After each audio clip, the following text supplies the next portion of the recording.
Guys guys তোমরা তো অনেকেই জানো কিছুদিন আগে দুর্গাপুরে একটা প্রোগ্রামে গিয়েছিলাম, আর সেখানে গিয়ে তোমাদের কাছ থেকে এতটা পরিমাণ ভালোবাসা পাবো ও সব কল্পনার বাইরে ছিল। হ্যাঁ, অনেক কষ্টের পর কোন রকমে স্টেজের কাছে পৌঁছে গেছিলাম, আর এই জায়গাটা তো আমার তো পুরো সুপারস্টারের মতো ফিল হচ্ছিল। ও ওয়াও,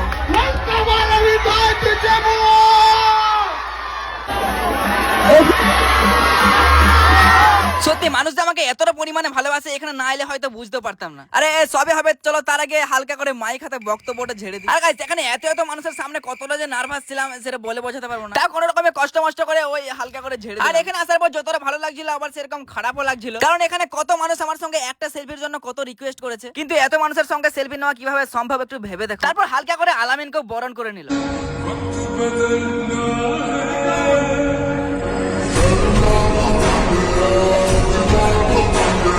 আর গাইস তোমরা যারা প্রোগ্রামের মধ্যে ছিলে তোমাদের কাছে ক্ষমা চাইছি। তোমরা হয়তো অনেকেই ভাবতে পারো আলামিনের অনেক অ্যাটিটিউড, একটা সেলফি চেয়েছি তাও পাইনি। আসলে আমার সঙ্গে সব সময় গার্ড ছিল, তাও আমি চেষ্টা করেছি সবার ফোনে সেলফি তোলার। তো যাই হোক, তারপর আবার কোথা থেকে রিপোর্টার এসে আমার সামনে হাজির হয়ে গেল, আর আমাকে জিজ্ঞেস করছিল আমার বউ কটা, বাচ্চা কটা, আমার ইনকাম কত। তো কি আর আমিও রিপোর্টারের সামনে দু চার কথা বলেই দিলাম ওই আর কি। আর গাইস তোমরা ইউটিউবে আলামিন লাইফস্টাইল সার্চ করে ফুল ভিডিওটা দেখে আসতে পারো।